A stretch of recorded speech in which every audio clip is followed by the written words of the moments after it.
여러분 안녕하십니까, 진성호입니다. 정치라는 게 참 어떨 때는 참 안타까울 때가 있습니다. 안희정 전 충남지사 이야기입니다. 안희정 전 충남지사 지금은 여주교도소에 수감 중입니다. 이 비서를 성폭했다는 혐의로 대법원에서 판결을 받고 지금 복역 중입니다.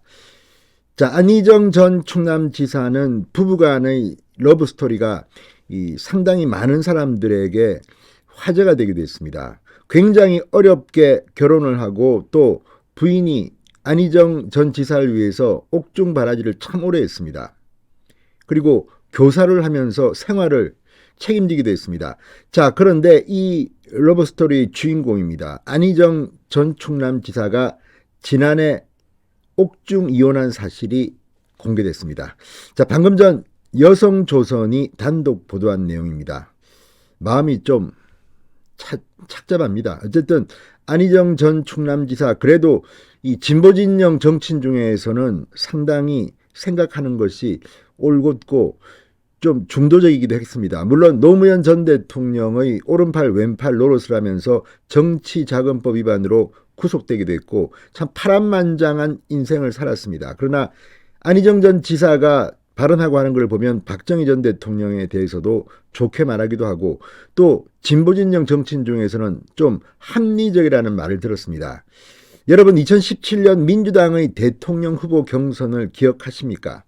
당시 문재인 후보, 이재명 후보, 안희정 후보, 또 그리고 최성 당시 고양시장이 아마 이 네 명이 붙었습니다. 그런데 당시는 문재인 대 안희정의 싸움이었습니다. 그 과정에서 이재명 당시 성남시장이 상당히 치고 올라오면서 아주 흥미로운 게임을 펼친 적이 있습니다. 그런데 그때 문재인과 붙었던 사람들 다 말로가 좋지 않았습니다. 이재명 후보만 지금 현재 괜찮은데 앞으로 이재명 전 경기도지사의 운명도 어떻게 될지 모릅니다. 자, 문재인과 경쟁했던 안희정 전 충남지사, 만약 안희정이 이 뜻밖의 이 비서 성폭행 사건으로 정치적 생명이 이렇게 날아가지 않았다면 어쩌면 이번 대통령 선거는 이재명이 아니라 안희정이 그 자리에 있었을 수도 있겠습니다. 물론 역사의 가정법은 별 의미가 없습니다만 그만큼 안희정은 당시 문재인과 대적할 만한 그런 정치인이었습니다. 그런데 뜻밖의 이 사태로 구속됐습니다. 1심에서는 무죄가 났는데 2심부터 이렇게 됐는데 당시 이 사건 부인 민모 씨한테는 상당히 부담이었나 봅니다. 여성조선이 지난해 9월 안희정 전 지사가 옥중 이혼한 사실이 확인됐다고 보도했습니다. 진성호의 직설 시작합니다. 방송에 앞서 아직 진성호 방송에 구독자가 아니신 분은 붉은색 구독 버튼 눌러주십시오. 더 좋은 방송으로 보답하겠습니다. 자, 여성조선에 따르면 안 전 지사와 민 씨는 지난 2021년 9월 협의 이혼했습니다. 이들의 슬하에는 두 아들이 있지만 모두 성인이기에 친권 및 양육권 분쟁은 의미가 없습니다. 이렇게 이매체는 전했습니다. 이들의 이혼설은 앞서 지난 연말부터 정치권에서 계속해서 제기됐습니다. 그렇지만 지난해 3월 안 전 지사의 부친상에 이 민 씨 전 부인 민 씨가 참석하면서 이혼설은 사실이 아닌 것으로 알려지기도 했습니다. 당시 안희정 전 지사의 부친상에 문재인 대통령이 근조화환을 보낸 데 대해서 민주당 내 인사들이 비판하기도 했습니다. 이에 대해 안 전 지사의 측근은 두 사람이 이혼을 했지만 부부로 산 세월이 긴 사람들이기 때문에 민 여사가 안 전 지사 부친의 장례식장에 왔었다. 자녀가 있어 교류를 완전히 끊기는 쉽지 않다고 말했습니다. 자, 민 씨도 안 전 지사와 비슷한 시기에 부친상을 당했다고 합니다. 그러나 언론 등에 주목받기 싫어서 부고도 알리지 않았다고 합니다. 자, 두 사람은 고려대 83학번 운동권 동기입니다. 만난 지 6년 만에 연애 끝에 1989년 결혼에 골인합니다. 이후 안 전 지사는 2017년 더불어민주당 대선 경선에 참여하면서 아내 민 씨에 대해 내 첫사랑이며 동지적 유대감을 지닌 30여 년 지기라고 표현하며 애정을 과시하기도 했습니다.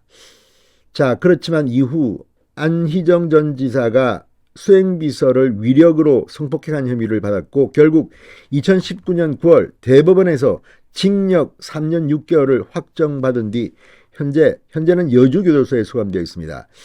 그런데 이걸 보면 정말 사람이 산다는 것, 이런 것들이 참 더럽다는 생각도 하게 됩니다. 자, 이 여성조선의 단독 보도에 따르면 이 두 사람의 관계는 정말 이 운동권에서 회자될 만큼 상당히 유명한 러브 스토리입니다. 그런데 지금은 이렇게 옥중 이혼을 했다는 겁니다. 자, 이 시작은 대학교 1학년 시절 도서관에서 두 사람이 만났다고 합니다. 이 민 씨가 도서관에서 잠든 사이 맞은편 고향 친구 자리에 다른 사람이 앉아 있었는데 그게 바로 안희정 전 지사였다고 합니다. 이듬해 같은 과목을 수강하며 사귀기 시작했고 그 뒤 결혼에 꼴이 납니다. 자, 이 민 씨는 연애 시절 안희정은 할아버지나 할머니가 손수리를 끌고 지나가면 언덕배기까지 밀어주고서야 돌아왔다. 아이들이 울고 있으면 가서 삼촌처럼 다독였다. 시국에 대한 걱정이 많았는데 만나면 만날수록 생각이 깊고 아는 게 많고 가치관이 나와 비슷하다는 생각이 들었다. 상당히 그 러브스토리가 유명했습니다. 자, 이 안희정 전 지사가 이 반미 청년의 사건으로 88년 수감된 뒤 이 민 씨는 매주 한 차례 면회를 했다고 합니다. 졸업식 날 부모님께 인사드리고 한두 달 뒤에 바로 잡혀갔다고 합니다. 자, 그래서 이때 남편이 잡혀갔다는 말을 못해서 군대 갔다고 둘러댔다고 합니다. 그렇지만 순탄치 않은 연애 시절 두 사람은 결국 결혼에 꼴이 납니다. 자, 결혼한 뒤에도 안희정 전 지사가 정치를 하면서 바람잘 날이 없었습니다. 2003년 이 노무현 정부 초기에 정치자금법 위반으로 1년을 복역했습니다. 그때 민 씨는 10년 만에 교직을 떠나 전업주부로 살고 있었는데 이 언론 인터뷰에서 남편이 감옥에 있는 동안 영치금으로 생활을 했다고 밝히기도 했습니다. 많은 분들이 영치금을 넣어주셨는데 남편이 감옥 안에 잘 모아뒀다가 한 달에 한 번씩 내게 줬다. 그 돈으로 남편에게 책도 넣어주고 아이들 생활비로도 썼다. 상당히 이 두 사람의 관계 이런 것들은 정치권에서는 유명했습니다. 그런데 결국 협의 이혼을 했다. 상당히 마음이 좀 아픕니다. 자, 어쨌든 이 부부로서 상당히 모범적인 생활을 했는데 남편의 이 비서에 대한 이 성폭행으로 결국 부부 사이가 파경에 이르렀을 겁니다. 안희정 전 지사에게 위로의 말씀을 드립니다. 인생이란 게 참 그렇습니다. 진성호의 직설이었습니다. 여러분 감사합니다.